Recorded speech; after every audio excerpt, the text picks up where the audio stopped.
그날 예수와께서 집에서 나가사 바닷가에 앉으심에 큰 무리가 그에게로 모여들거늘 예수와께서 배에 올라가 앉으시고 온 무리는 해변에 서 있더니 예수와께서 비유로 여러 가지를 그들에게 말씀하여 이르시되 씨를 뿌리는 자가 뿌리로 나가서 뿌릴새 더러는 길가에 떨어짐에 새들이 와서 먹어버렸고 더러는 흙이 얕은 돌밭에 떨어짐에 흙이 깊지 아니하므로 곧 싹이 나오나 해가 돋은 위에 타서 뿌리가 없으므로 말랐고 더러는 가시떨기 위에 떨어짐에 가시가 자라서 기운을 막았고 더러는 좋은 땅에 떨어짐에 어떤 것은 100배 어떤 것은 60배 어떤 것은 30배의 결실을 하였느니라. 귀 있는 자는 들으라 하시니라. 아멘.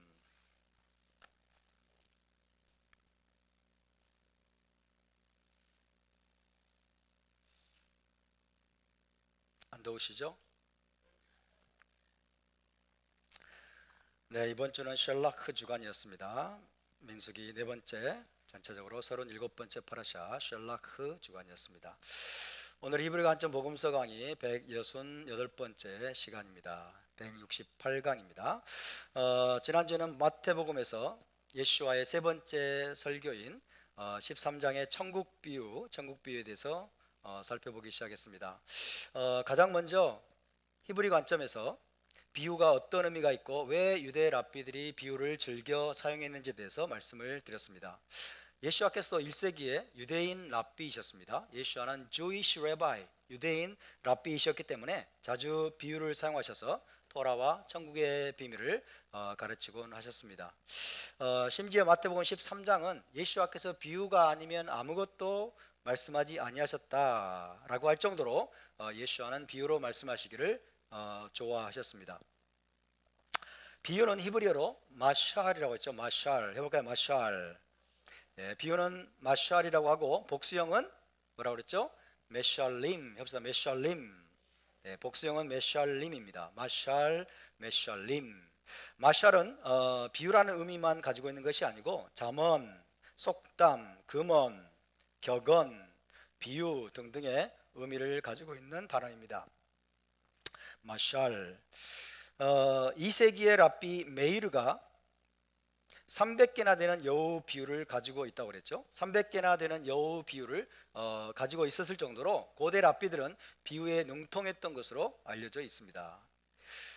대부분의 경우에 비유는 마샬은 단 하나의 비교점만을 가지고 있고 하나의 핵심적인 메시지를 전달하는데 초점이 맞춰져 있었습니다. 유대 랍비들은 비유를 수수께끼로 사용하지 않았습니다. 비유를 수수께끼로 사용하지 않았다.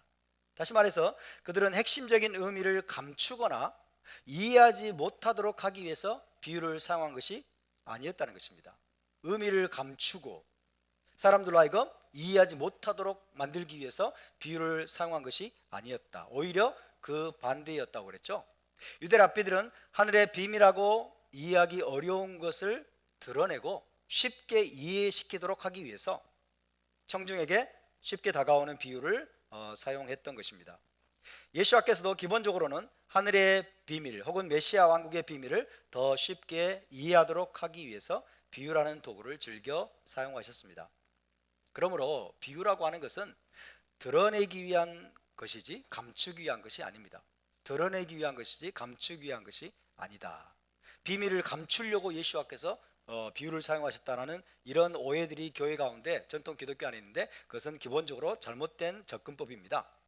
비유라고 하는 것은 더 쉽게 이해시키기 위한 것이지 이해할 수 없도록 문제를 더 복잡하게 만들기 위함이 아니라는 것을 여러분 기억하시기 바랍니다.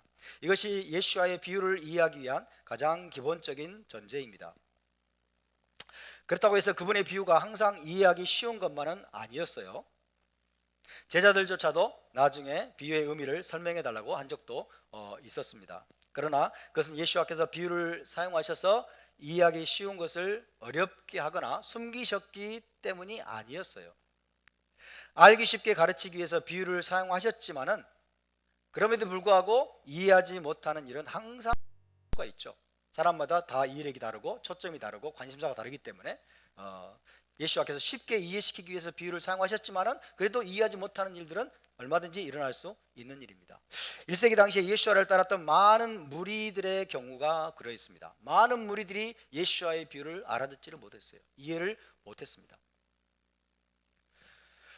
유대 현인들은 비유를 토라를 붙잡기 위한 핸들로 간주했다고 말씀드렸죠. 핸들, 토라를 붙잡기 위한 핸들로서 간주를 했습니다.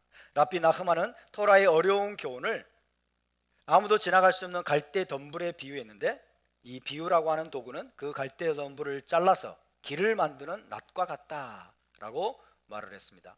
비유라는 낫을 가지고 무성한 갈대 덤불을 잘라서 길을 내는 것은 토라의 어려운 교훈을 이해하기 쉽게 만드는 것을 의미합니다. 토라의 어려운 교훈들을 사람들이 쉽게 이해할 수 있도록, 그죠? 마치 갈대 덤불처럼 딱 이렇게 막혀 있어 가지고 이거를 뚫어야만이 토라의 더 깊은 의미 가운데로 나갈 수 있는데, 막혀 있어 가지고 이해를 못할 때 이것을, 이 갈대 덤불을 잘라 가지고 쉽게 이해할 수 있게 만들어 주는 것이 바로 비유다, 그죠? 비유. 그것이 유대 랍비들의 비유에 대한 이유였습니다. 그리고 비유의 역할이라고 생각을 했습니다.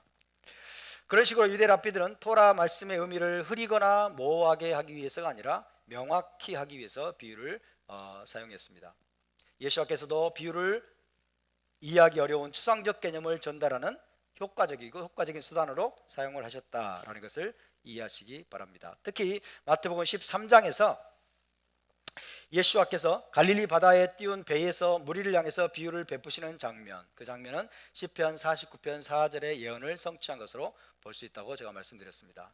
시편 49편 4절에서 내가 내 마샤를 하프 위에서 표현하리라, 내가 내 마샤를 하프 위에서 표현하리라 라고 해석할 수가 있는데, 1세기 때 예수께서 하프 모양의 갈릴리 바다 위에서, 킨네렛, 그죠? 하프 모양의 갈릴리 바다 위에서 그분의 마샤를 표현하셨다는 것입니다. 그리고 마태복음 13장에는 비유가 총 몇 개가 수록되어 있습니까? 총 8개가 수록되어 있습니다. 이것은 올라마바를 상징하는 숫자라는 뜻이죠. 그래서 마태는 이 8개의 비유를 통해서 올라마바의 비밀을 이제 독자들에게 열어주려고 한 것이 아닌가라고 또 이해할 수가 있겠습니다. 마태복음 13장의 비유들은 1세기 유대인 사회의 주요 산업이었던 농업과 상업과 또 어업과 관련된 그런 것들로 구성되어 있습니다. 자, 오늘 이 시간에는요, 먼저 마태복음 13장에 나오는 8가지의 천국 비유를 전체적으로 한번 살펴보겠습니다. 전체적으로 조망을 해보도록 하겠습니다. 이 8가지 비유는 각기 서로 동떨어진 것이 아닙니다. 동떨어진 것이 아니라 서로 유기적으로 연결되어 있으면서 천국의 속성을 다양한 방식으로 계시해 주는 것들입니다. 8가지 비유는 서로 동떨어져 있지 않고 유기적으로 연결되어 있다. 천국의 속성과 비밀을 전체적으로 연결시켜서 함께 우리에게 보여주는 그런 의도로 구성이 되었습니다. 예수께서는 이 8가지 일련의 비유를 통해서 천국 혹은 메시아 왕국의 현재와 미래, 그리고 그 가치와 성장, 그리고 최후 완성까지를 한 폭의 그림처럼 제시하셨습니다. 메시아 왕국의 현재와 미래, 그 가치와 성장, 그리고 최후 완성까지를 한 폭의 그림처럼 지금 드라마틱하게 보여주고 계신다라고 할 수가 있겠습니다. 그래서 이 그림의 각 부분을 연결하면 천국의 특성, 메시아 왕국의 특성과 성격을 좀 더 포괄적으로, 전체적으로 우리가 이해할 수 있게 됩니다. 자, 그러면 전체적으로 한번 보겠습니다. 먼저 씨 뿌리는 자의 비유.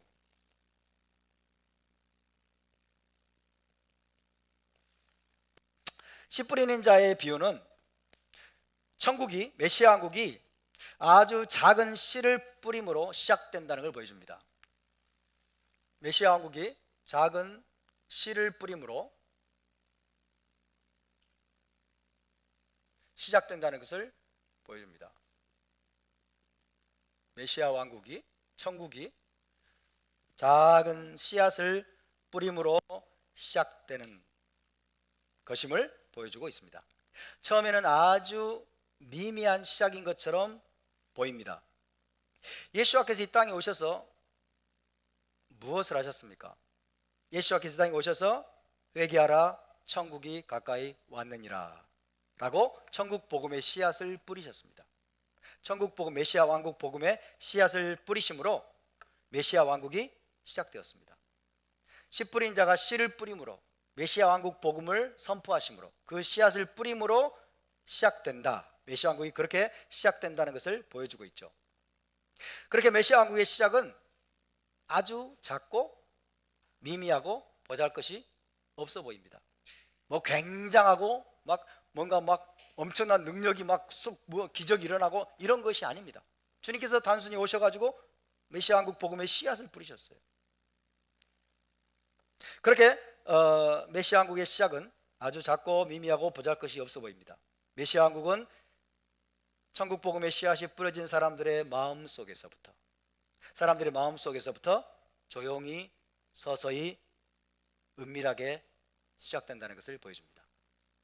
보이지 않지만 사람들의 마음, 그 씨앗이 뿌려져 있는 메시아 왕국 복음의 씨앗이, 그 말씀의 씨앗이 뿌려져 있는 사람들 속에서 조용히 서서히 은밀하게 시작된다는 것을 보여줍니다. 그러나 시간이 지나는 동안 점진적으로 자라나고 성장하여서 엄청난 열매를 맺게 되리라는 것을 보여주죠.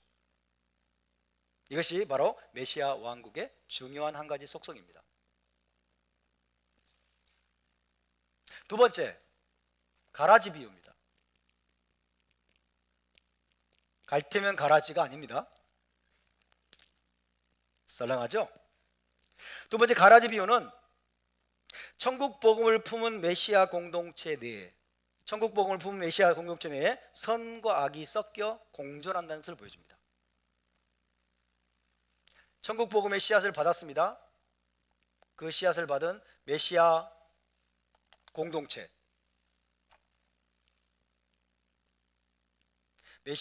내에 선과 악이 공존한다. 선과 악이 공존한다는 사실을 보여줍니다.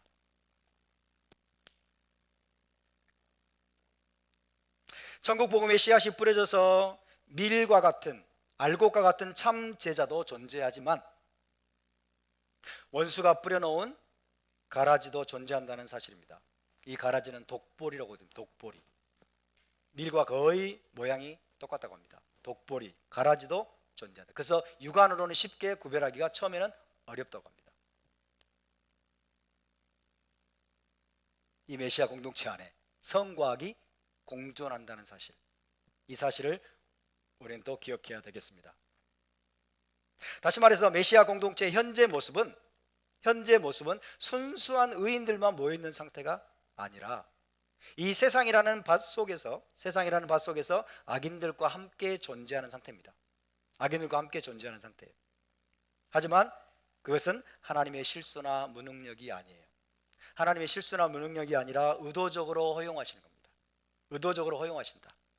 예수와의 12제자 공동체 안에 누가 있었습니까? 가룟 유다가 있었습니다.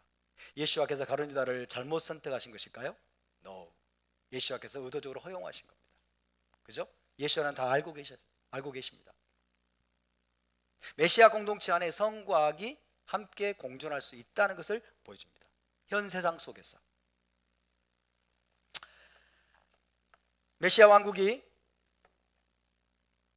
천국 복음의 씨가 뿌려짐으로 시작되었지만은 마지막 완성의 때가 올 때까지는 항상 밀과 가라지, 의인과 악인, 진짜와 가짜가 공존하리라는 것을 우리는 기억해야 됩니다. 이것은 하나님의 의도적인 허용입니다. 하나님의 의도적인 허용입니다. 왜 그럴까요? 처음에는 분별이 어렵다고 그랬죠. 가라지를 뽑다가 밀까지, 곡식까지 함께 뽑을까 두려워하는 거죠. 그죠? 가라지를 골라내고 뽑아내다가 알곡까지, 밀까지 뽑아버릴까 염려되기 때문입니다. 이것이 우리의 현실입니다. 현 세상에서, 이 세상이라는 여러분 무대 속에서 우리의 현실입니다. 셋째로 겨자씨와 누룩의 비유입니다. 겨자씨와 누룩 비유.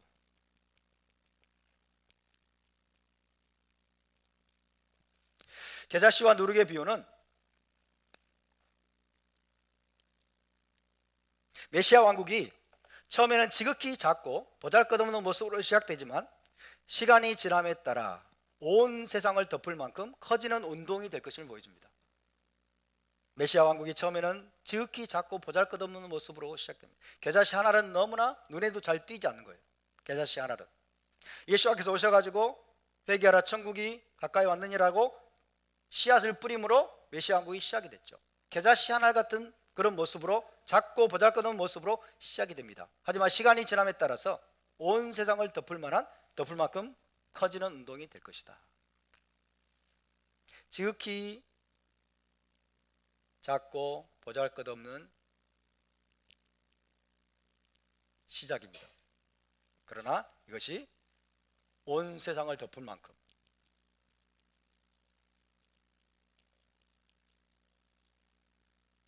큰 운동으로 커지게 될 것이다. 이것이 메시아 왕국의 또 중요한 한 가지 속성입니다. 처음에 유대 땅에서 시작된 메시아 왕국 복음, 이 복음은 2000년이 지나는 동안 땅끝까지 전파됐습니다. 땅끝까지 전파되어서 수많은 민족을 메시아 왕국으로 불러들였습니다. 할렐루야. 아주 작은 겨자씨가 큰 나무로 자라나서 공중의 새들이 그 가지에 깃들이게 되리라. 그죠? 그 공중의 새들이 그 가지에 깃들이게 되는 것과 같은 모습입니다. 또 적은 누룩이 밀가루 전체를 부풀어 오르게 하는 것과 같은 이치라고 할 수 있겠습니다. 넷째로 감추인 보화. 감추인 보화와 값진 진주 비유. 글씨를 너무 잘 쓰네요. 글씨가 막 일필휘지로 막 날아가는데 알아보거나 말거나. 감추인 보화와 값진 진주 비유는 메시아 왕국의 지극한 가치와 그에 대한 헌신의 당위성을 보여줍니다. 메시아 왕국이 얼마나 가치 있는 것인지, 메시아 왕국의 지극한 가치, 그리고 그에 대한 헌신의 당위성, 헌신이 너무나 마땅한 것이다. 당위성을 보여줍니다. 메시아 왕국의 가치와 관련된 것입니다. 메시아 왕국의 가치가 모든 것을 투자할 만큼 크고 인생 전체를 걸 만한 것이기 때문에 자신의 모든 것을 거기에 투자하고 헌신해야 한다는 것입니다. 천국은, 메시아 왕국은 이 세상 어떤 것과도 바꿀 수 없을 만큼 값비싼 보화이기 때문에 그 보화를 알아보고 그 가치를 알아보고 모든 삶을 천국의 메시아 왕국에 헌신하는 사람이야말로 가장 지혜로운 사람임을 보여줍니다. 할렐루야.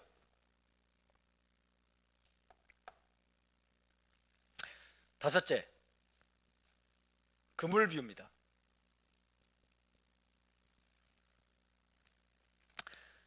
다섯째, 그물 비유는 천국의 완성과 최후 심판에 대해 보여줍니다. 이제 메시아 왕국의 마지막 완성의 모습.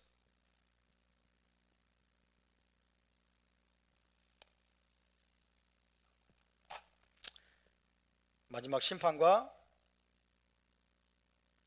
메시아 왕국의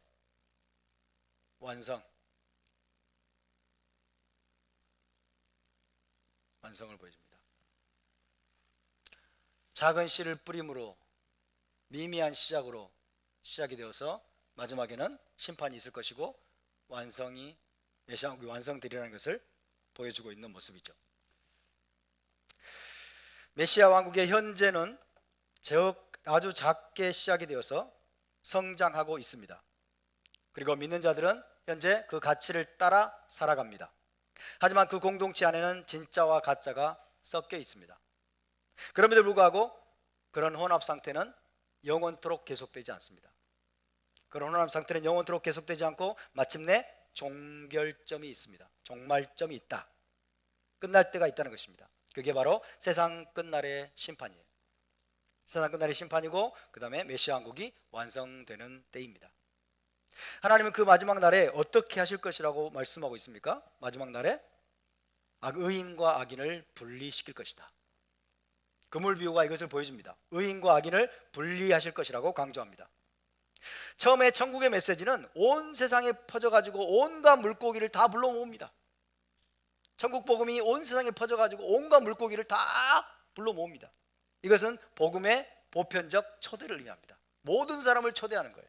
모든 사람을 초청하는 거죠. 온 세상에 천국 복음이 퍼져서 온갖 물고기를 다 불러 모읍니다. 그러나 마지막에는 천사들이 좋은 것과 나쁜 것을 완전히 갈라냅니다. 이로써 메시아 왕국은 정결하고 의로운 자들만으로 구성된 나라로 최종 확립될 것을 믿으시기 바랍니다. 그렇게 의인들은 하나님의 임재 안으로 모아들여져서 영원한 복락을 누리게 될 것을 시사하고 있습니다. 지금은 섞여 있습니다. 지금은 의인인지 악인인지, 지금은 진짜인지 가짜인지, 지금은 밀인지 독보리고 가라지인지 지금은 쉽게 구별하기가 어렵습니다. 하나님은 기다리십니다. 하나님은 기다리고 오래 참으시는 동안에 진짜 메시아 왕국을 품은 사람들은, 진짜들은, 알곡들은 점점점 성장하고 자라가고 그리고 마지막을 향해서 달려가게 됩니다. 그러면 그 물비를 통해서 하나님은 마지막 심판의 때가 있을 것이고 그때는 천사들이 다 갈라낼 것이다. 의인과 악인을 갈라낼 것이다. 좋은 물고기와 나쁜 물고기를 전부 다 갈라낼 것을 말씀해 주고 있습니다.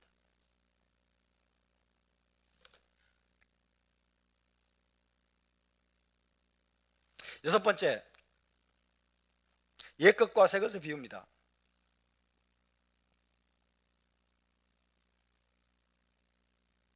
옛것과 새것의 비유. 이것은 메시아 왕국의 제자된 자, 예수와의 제자들입니다.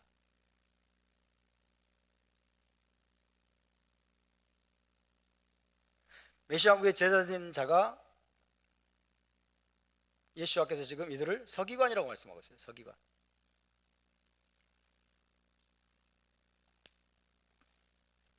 메시아 왕국 복음을 듣고 천국 말씀을 듣고 예수와의 제자가 된 자들, 그렇죠?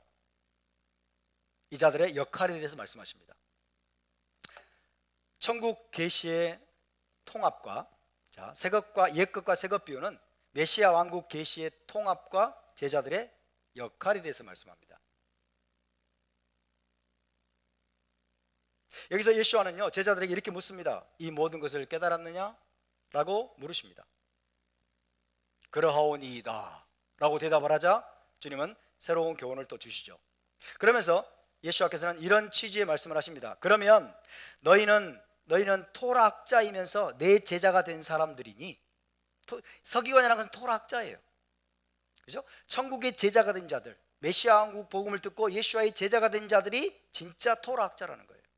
아멘. 저와 여러분이 천국의 서기관이고 여러분 천국의 토라학자임을 믿으시기 바랍니다. 너희는 토라학자이면서 내 제자가 된 사람들이니 옛 계시와 새 계시를 함께 간직하여 세상에 제시해야 된다. 이거예요. 옛 계시와 새 계시를 함께 간직하여서 세상에 전파하고 세상에 제시해야 된다. 이 옛 계시는 뭐예요? 토라와 선지서입니다. 토라와 선지서. 새 계시는 뭡니까? 예수와께서 그들에게 준 복음의 말씀이에요. 예수와께서 그들에게 준 천국 복음의 메시지. 그 말씀과 토라와 선지서의 메시지를 함께, 그죠? 함께 간직하여서 세상에 전파하고 세상에 제시를 해야 된다라는 말씀이죠. 그러므로서 예수와는 제자 공동체를 천국의 메시아 왕국의 새로운 서기관들로 세우십니다. 우리는 메시아 왕국의 새로운 서기관들로 세움을 받았음을 믿으시기 바랍니다. 우리는 메시아 왕국의 토라학자들이에요. 메시아 왕국의 토라학자들. 우리가 예수와의 제자라면, 우리가 예수와의 제자로 우리가 부르심을 받았다면 우리는 메시아 왕국의 새로운 서기관, 새로운 토라학자로 우리는 임명받았음을 믿으시기를 바랍니다. 이런 사람들은 뭘 해야 됩니까? 타나크의 가르침과 예수와의 천국 복음의 가르침을 모두 아울러서 통합해서 온전한 하나님의 뜻을 전해야 되는 거예요. 아멘입니까? 근데 옛것은 버리고 새것만을 취한다거나 새것은 버리고 옛것만을 취하려고 하면 안 되는 거예요. 그런 사람은 메시아 왕국의 토라학자가 될 수 없습니다. 그래서 유대인 제자들이 먼저 옛것, 유대적인 전통과 가르침을 폐하지 않고 새것, 예수와의 새로운 가르침과 해석을 더하여서 함께 통합해서 함께 아울러서 가르칠 것을 당부하신 것이라고 할 수 있습니다. 바루크 하셴. 자, 이처럼 마태복음 13장의 천국 비유들은 서로 유기적으로 연결이 됩니다. 메시아 왕국의 전체적인 그림을 보여주고 있습니다. 시작부터 현재의 모습, 그리고 성장하는 과정, 그리고 섞여 있는 상태, 그리고 마지막에는 완성될까지. 마지막 심판이 있고, 그리고 하나님께서 천사들을 통해서 이제 갈라내고 마지막 메시아 왕국을 완성하는 데까지 전체적인 그림을 예수님께서 지금 제시해 주고 있습니다. 이런 큰 그림을 염두에 두고서 우리가 마태복음 13장을 공부하면 큰 유익과 은혜를 얻게 될 줄로 믿습니다. 자, 그러면 다 같이 3절에서 8절까지를 다시 한번 읽어보겠습니다. 3절에서 8절,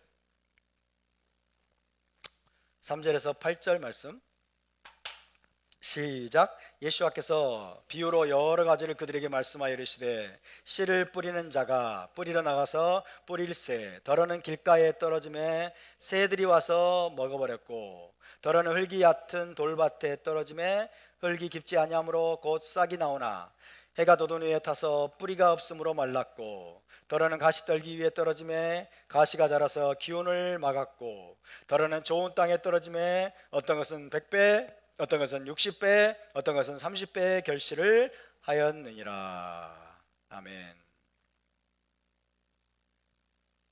비유는 한편으로는 쉽게 이해가 되면서도 다른 한편으로는 그 진짜 의미를 캐치하는 것이 쉬운 것은 아닙니다. 예수와의 제자들도 이 비유의 의미를 제대로 이해하지 못한 적이 또 있었습니다. 나중에 예수와께 또 이 비유의 의미를 물어보기도 합니다. 10절에서 12절을 읽어볼까요? 10절에 12절 시작. 제자들이 예수 앞에 나와 이르되 어찌하여 그들에게 비유로 말씀하시나이까? 대답하여 이르시되 천국의 비밀을 아는 것이 너희에게는 허락되었으나 그들에게는 아니 되었나니 무릇 있는 자는 받아 넉넉하게 되되 없는 자는 그 있는 것도 빼앗기리라. 제자들이 처음에는 의아했습니다. 왜 주님께서 무리들에게 비유로 말씀하시는 것일까? 왜 비유로 말씀하시겠어요? 그들의 이해가 둔하기 때문에, 이해를 잘 시키기 위해서. 메시아 왕국에 대해서 그들이 제대로 이해하지 못하고 있기 때문에, 설명하기 쉽지 않기 때문에 비유라는 도구를 사용해서 예수와께서 비유로 말씀하신 것인데 제자들은 이걸 잘 이해를 못했어요. 그래서 예수와께 나와서 묻습니다. 주님, 어찌하여 그들에게 비유로 말씀하시나이까? 사실 메시아 왕국의 비밀을 모든 사람에게 알리시기 위해서 비유를 사용하셨는데 어떤 사람에게는 그것을 아는 것이 허락되지만 어떤 사람에게는 허락되지 않는다라고 말씀하십니다. 천국의 비밀을 아는 것이 너희에게는 허락되었으나 그들에게는 아니 되었나니. 너희는 누굽니까? 예수와의 제자들입니다. 천국의 비밀을 아는 것이 예수와의 제자들에게는 허락되었으나 그들에게는 허락되지 아니하였다. 아니, 이게 무슨 말입니까 도대체? 주님이 사람을 차별하신단 말입니까? 아니, 천국의 비밀은 모두에게 허락되어야 되는 것이 아닙니까? 그렇게 생각할 수 있겠죠. 맞습니다. 하지만 어떤 사람에게는 메시아 왕국의 비밀을 아는 것이 허락되지 않는 것처럼 보여요. 어떤 사람들일까요? 예를 들면 무관심한 사람들, 메시아 왕국에 대해서 별로 알고 싶지 않아. 그냥 치유만 원해. 그죠? 치유만 원해. 귀신만 쫓아주면 돼. 병 고치만 해주면 되지 뭐. 그리고 메시아 왕국에 대해서 별로 알고 싶어 하지 않아. 그런 사람들은 열리지 않겠죠. 또 어떤 사람은 회개하라, 천국이 가까이 왔다 라고 말씀하는데 회개할 생각이 없어. 마음이 강팍하고 완악해서. 바리새인들과 서기관들처럼, 그죠? 위선적인, 자기 교만으로, 아집으로 가득 차 있는 사람들. 회개하려고 하지 않는 사람들은 메시아 왕국의 비밀이 허락되지 않겠죠. 열리지 않을 겁니다. 주님이 막아서가 아니라 그들의 마음이 닫혀 있기 때문에 그런 거죠. 자, 그러면서 예수와는 18절에서 씨 뿌리는 자의 비유를 풀어주십니다. 씨 뿌린 자의 비유를 명확하게 설명해 주고 계십니다. 자, 씨 뿌린 자의 비유를 다시 한번 주님이 의미를 풀어주신다는 말은 이것이 쉽게 이해하도록 이게 하나님 주님이 비유로 말씀하시긴 했지만 그럼에도 불구하고 쉬운 것만은 또 아니라는 거죠. 18절에서 23절까지 읽어볼까요? 18절에서 23절까지입니다. 시작. 그런즉 씨 뿌리는 비유를 들으라. 아무나 천국 말씀을 듣고 깨닫지 못할 때는 악한 자가 와서 그 마음에 뿌려진 것을 빼앗나니 이는 곧 길가에 뿌려진 자요 돌밭에 뿌려졌다는 것은 말씀을 듣고 즉시 기쁨으로 받되 그 속에 뿌리가 없어 잠시 견디다가 말씀으로 말미암아 환난이나 박해가 일어날 때에는 곧 넘어지는 자요 가시떨기에 뿌려졌다는 것은 말씀을 들으나 세상의 염려와 재물의 유혹에 말씀이 막혀 결실하지 못하는 자요 좋은 땅에 뿌려졌다는 것은 말씀을 듣고 깨닫는 자니 결실하여 어떤 것은 100배 어떤 것은 60배 어떤 것은 30배가 되느니라 하시더라. 이 말씀을 읽으면서 여러분은 본인도 모르게 나는 어떤 사람일까 아마 생각하셨을 겁니다. 나는 길가와 같은 사람인가? 나는 돌밭에 뿌려진 자와 같은 사람인가? 나는 가시덤불에 말씀이 뿌려진 자와 같은 자인가? 아니면 나는 좋은 땅에 말씀이 뿌려진 자와 같은 자인가? 여러분 자신이 잘 진단을 해봐야 될 겁니다. 자, 이것이 바로 예수님께서 설명해 주신 내용입니다. 마가복음 4장 14절에서 제가 읽어드립니다. 마가복음 4장 14절에서 예수님은 이렇게 말씀하십니다. 뿌리는 자는 그랬어요. 뿌리는 자는 말씀을 뿌리는 것이라 그랬어요. 뿌리는 자는 말씀을 뿌리는 것이라. 그러니까 씨앗이 지금 말씀이라는 거죠. 씨앗이 말씀이다. 마태복음에서는 뭐라고 했어요? 19절에서 씨앗이 뭐라고 하는 거예요? 천국 말씀이다 그랬죠. 그죠? 이 씨앗이 마태복음에서는 천국 말씀이다. 마가복음 4장에서는 말씀을 뿌리는 것이다. 누가복음 8장 11절에서는요 이렇게 말씀하십니다. 이 비유는 이러하니라. 씨는 하나님의 말씀이요. 씨는 하나님의 말씀이요 그랬어요. 씨는 하나님의 말씀을 의미합니다. 씨는. 근데 구체적으로는 천국 말씀이에요. 메시아 왕국에 관한 말씀이에요. 예수와께서 이 땅에 오셔가지고 회개하라 메시아 왕국이 가까이 왔다. 메시아 왕국에 관한 복음의 메시지입니다. 할렐루야. 씨 뿌리는 자는 누구일까요? 예수와 자신을 가리킵니다. 씨 뿌리는 자는 예수와 자신을 가리킵니다.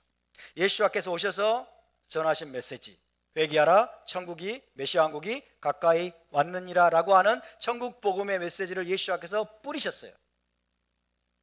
예수와께서 뿌리셨습니다.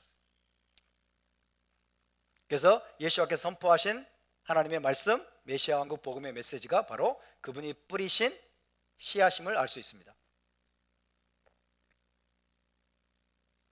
그런데 씨 뿌린 자가 씨를 뿌려도 땅의 상태에 따라서 맺어지는 결과가 다르다는 것을 말씀하십니다. 네 가지 종류의 땅이 나오죠. 네 가지 종류의 땅은 네 가지 종류의 마음밭을 의미하죠. 네 가지 종류의 사람을 의미합니다. 네 가지 종류의 사람, 네 가지 종류의 마음밭. 이 비유에 바로 이 네 가지 유형의 땅이 나오고 있어요.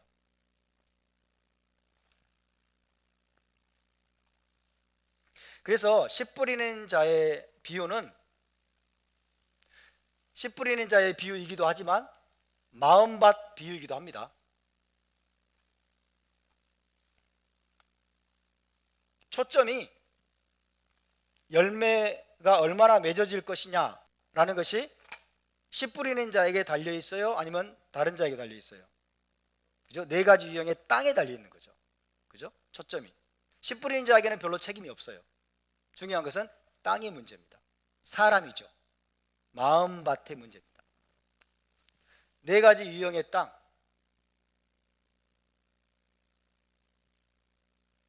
네 가지 유형의 땅은 사람을 가리키고 네 가지 유형의 사람 혹은 사람의 마음밭을 가리킵니다.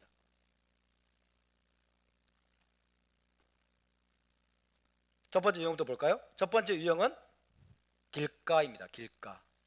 첫 번째는 길가.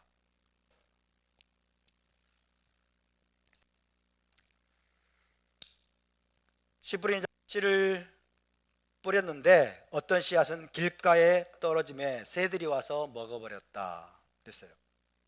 어떤 씨앗은 길가에 떨어지고 새들이 와서 먹어버렸다. 새들이 와서 먹어버렸다.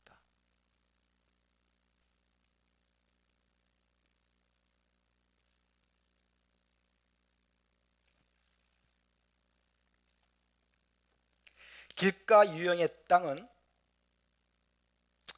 길가 유형의 사람은, 이런 마음밭을 가진 사람은 천국 복음의 메시지를 전혀 받아들이지 못하게 합니다. 천국 복음의, 메시아 왕국 복음의 메시지를 전혀 받아들이지 못하는 사람, 그런 사람을 의미합니다. 새들이 와서 먹어버렸다. 새들이 와서 먹어버렸다는 말씀은 타나크의 여러 말씀을 연상시킵니다. 먼저 창세기 15장에서, 찾지 마시고 들어주세요. 창세기 15장에서 아브라함이 하나님과 언약을 체결할 때 재물들을 쪼개서 벌려놨죠. 재물들 쪼개서 벌려놨는데 그 재물들을 납고채 가기 위해서 누가 나타납니까? 솔개가 나타납니다. 솔개가 새죠, 새. 솔개가 그 재물들을 납고채 가기 위해서 내려온 장면, 먼저 이 장면을 연상시킵니다. 창세기 15장 11절을 제가 읽어드립니다. 솔개가 그 사체 위에 내릴 때에는 아브라함이 쫓았더라. 그러니까 하나님께서 주고자 하시는, 하나님께서 원하시는 것을 솔개가, 그러니까 훔쳐가려고 하는 존재, 납고채 가려고 하는 이 존재가 바로 새라는 거예요. 새, 솔개. 다음으로는 창세기 40장에서 요셉이 함께 감옥에 갇힌 바로의 두 관원장의 꿈을 해석해 주죠. 술 맡은 관원장의 꿈도 해석해 주고, 그 다음에 떡 맡은 관원장의 꿈도 해석을 해줍니다. 근데 빵 굽는 관원장, 이 빵 굽는 관원장의 꿈을 해석해 줄 때 또 새가 등장합니다.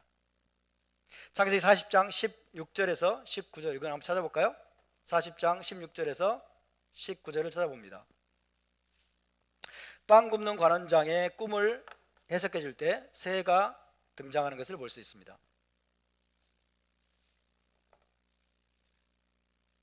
우리말로 떡돼 있는데요, 떡보다는 빵입니다.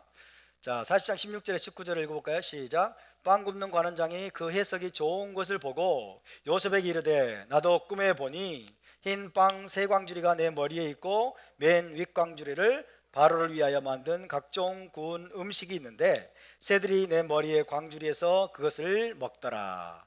요셉이 대답하여 이르되, 그 해석은 이러하니 새 광주리는 사흘이라. 지금부터 사흘 안에 바로가 당신의 머리를 들고 당신을 나무 위에 달리니 새들이 당신의 고기를 뜯어 먹으리다 하더니. 자, 바로를 위해서 빵을 구웠어요. 빵 굽는 관원장이 빵을 구웠는데 새들이 와서 빵을 뜯어 먹었어요. 빵을 뜯어 먹는 꿈입니다. 빵은 뭘 상징합니까? 생명을 상징하죠. 빵을, 생명을 상징하기 때문에 이 빵 굽는 관원장의 꿈은 그가 사흘 후에 머리를 잃어버리고 새들이 그의 살을 먹을 것이라는 것이 요셉의 해석이었습니다. 생명을 잃어버릴 것이다. 새들에 의해서 빵이 도둑질을 당했죠. 그래서 생명을 잃어버릴 것을 지금 해석해주고 있는 거죠. 자, 여기에서부터 이 때때로 이 새들이 이제 악마적인 세력을 상징합니다. 악마적인 세력. 예수께서는 그를 악한 자라고 말씀하시고 또 다른 말로 사탄이라고 말합니다.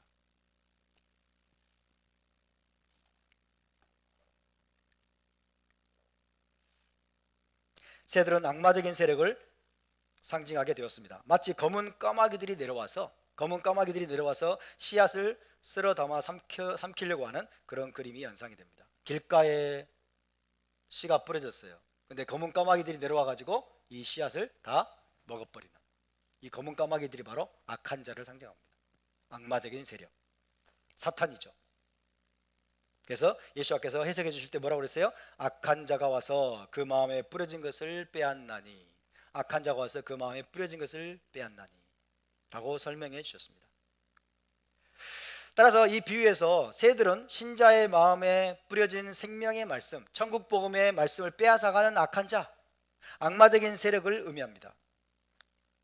마가복음 4장에서는 사탄이라고 주님은 설명해 주셨습니다. 사탄이, 악한 자가, 어둠에 속한 어둠의 영적인 존재들이 이 말씀을 빼앗아가 버리는 거죠.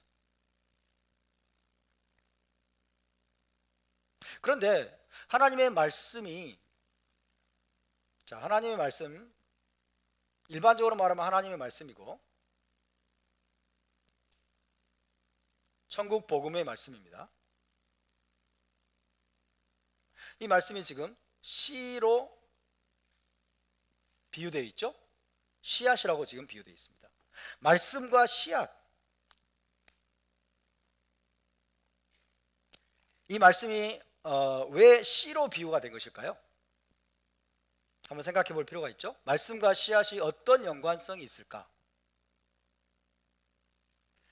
씨앗은 지극히 작은 것이지만 생명이 싹트고 성장하고 자라고 꽃을 피우고 열매를 맺는 데 필요한 모든 유전암호가 다 들어있습니다. 모든 유전암호, DNA 정보가 다 들어있어요. 그죠? 싹이 트고 성장하고 자라고 꽃을 피우고 열매를 맺는 데 필요한 모든 유전암호, DNA 정보, 그 정보가 씨앗 안에 모두 포함이 되어 있다. 새로운 식물을 만드는 데 필요한 일련의 지침들이 그 씨앗 안에 다 포함이 되어 있다는 거죠. 그죠? 자, 언제 싹을 틔울 것인지, 어떻게 자랄 것인지, 어떻게 꽃을 피우고 어떻게 열매를 맺을 것인지에 대한 지침들이 DNA 정보로서 이 씨앗 안에 처음부터 존재하고 있는 거죠. 지침, 그러면 생각나는 게 뭡니까? 토라죠. 그래서 토라예요. 이게 토라.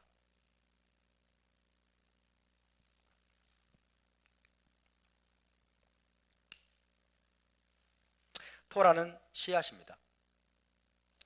토라는 씨앗처럼 사람들의 마음속에 들어와서 심겨집니다. 그런데 악마적인 세력이, 악한 자가 그것을 빼앗아가기 위해서 내려오려고 합니다. 토라는 매우 작은 것이에요. 그런데 그 안에, 토라 안에 모든 유전암호가 들어있어요. 토라 안에 모든 DNA 정보가 포함되어 있습니다. 토라는 인간을 창조하는 유전암호입니다. 인간을 창조하는 데 필요한 모든 지침이 토라 안에 들어있죠. 그래서 하나님이 토라로 세상을 창조하신 거예요. 하나님이 토라로 인간을 창조했어요. 토라는 인간을 창조하는 유전암호입니다. 토라는 우주를 창조하는 유전암호입니다. 토라는 올라마바를 가져오는 유전암호라고 할 수 있어요. 토라는 문자 그대로 만물의 창조를 위한 설계도이자 DNA 암호라고 할 수 있어요. 씨앗과 비슷하죠. 마치 씨앗 안에 생명의 발현과 복제와 성장을 위한 모든 DNA 정보가, 암호가 다 들어있는 것처럼 토라 안에도 생명의 발현과 복제와 성장을 위한 모든 DNA 암호가 들어있다고 할 수 있습니다. 그 씨가 사람의 마음에 떨어져서 심겨지게 되면서 그 안에 있는 생명이 이제 움직이기 시작합니다. 토라의 씨앗이, 그죠? 토라의 씨앗이 사람의 마음속에 떨어져서 심겨지게 되면 이 토라의 씨가 이제 움직이기 시작하죠. 생명의 역동하는 역사가 이제 시작이 됩니다. 토라 안에 기록되어 있는 DNA 정보에 따라서, 하나님의 DNA 정보예요. 그죠? 하나님이 심어놓으신, 그 토라 안에 심어놓으신 DNA 정보에 따라서 이제 생명을 이제 싹 틔우고 성장하게 하고 자라게 하고, 그러면서 이제 열매를 맺는 데까지 움직이게 만드는 것입니다. 그런데 길가와 같은 마음을 가진 사람은 악한 자에게 그 말씀의 씨를 모조리 빼앗겨 버린다고 말씀합니다. 왜? 심겨질 수가 없어요. 마음속에 마음이 너무나도 딱딱하게 굳어지고 단단해져 있어서 상태가 길가와 같아. 사람들이 너무나도 많이 다녔죠. 너무나 많이 다녀가지고 너무나 딱딱하고 굳어져 있어요. 그래서 들어갈 수가 없어. 토라의 씨앗이, 말씀의 씨앗이 그 마음속에 심겨질 수가 없는 거예요. 그냥 그대로 있는 거죠. 그러니까 악한 자가 와서 훔쳐가 버립니다.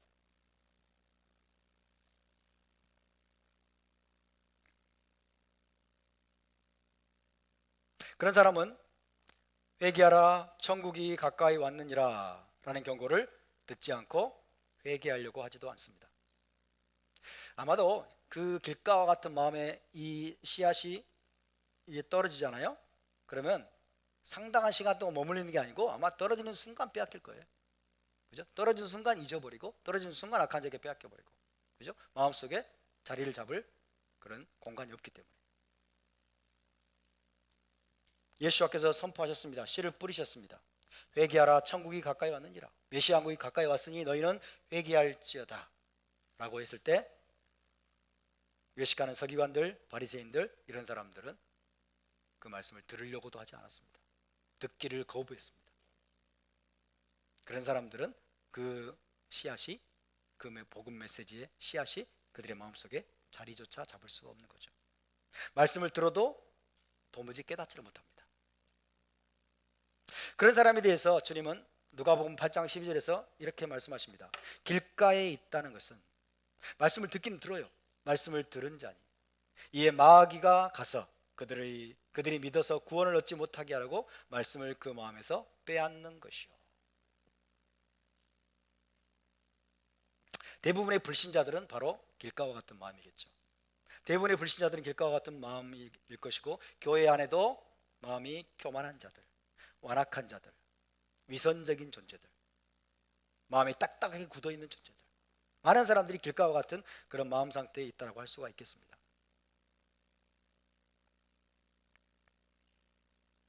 다음으로 5절을 보겠습니다. 5절을 다 함께 있습니다. 5절 시작. 더러는 흙이 얕은 돌밭에 떨어지매 흙이 깊지 아니하므로 곧 싹이 나오나.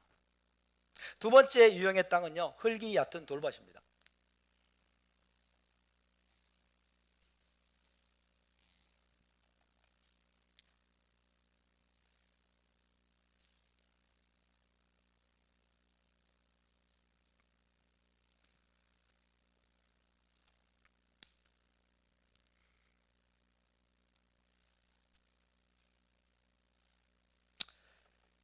이 사람은 천국 복음의 메시지를 이해하고 즉시 그것을 기쁨으로 받지만 그 속에 뿌리가 없는 사람을 의미한다고 말씀하십니다. 즉시 이 말씀을 기쁨으로 받지만 그 속에 뿌리가 없는 사람. 뿌리가 없어요. 받기는 받아요. 즉시 받으나 뿌리가 없는 사람.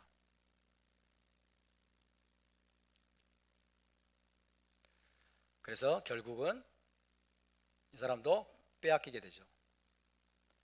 빼앗기게 되고 그 다음에 열매를 맺지 못하게 됩니다. 이 뿌리가 무엇이냐? 충성과 신실함,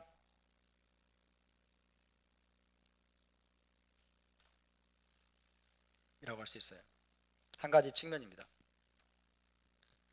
마음이 충성되지 못하고 신실함이 없어서 말씀이 마음속에 깊이 들어갈 수가 없는 거죠. 충성과 신실함의 깊이가 없는 사람, 뿌리가 없는 사람입니다. 그런 사람은 천국 복음을 들을 때 회개하고 메시아 왕국을 추구하기로 결단하지만, 그 순간에는 메시아 왕국을 추구하기로 결단하지만 그 안에 뿌리가 없어서, 즉 충성과 신실함이 없기 때문에 말씀으로 인해서 환난이나 박해가 닥치면 곧 넘어지는 자라고 말씀하십니다.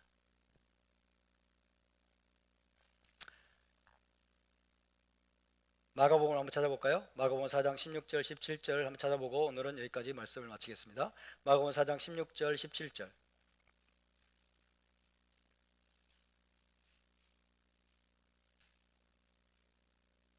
시작. 또 이와 같이 돌밭에 뿌려졌다는 것은 이들을 가리킴이니 곧 말씀을 들을 때에 즉시 기쁨으로 받으나 그 속에 뿌리가 없어 잠깐 견디다가 말씀으로 인하여 환난이나 박해가 일어나는 때에는 곧 넘어지는 자요.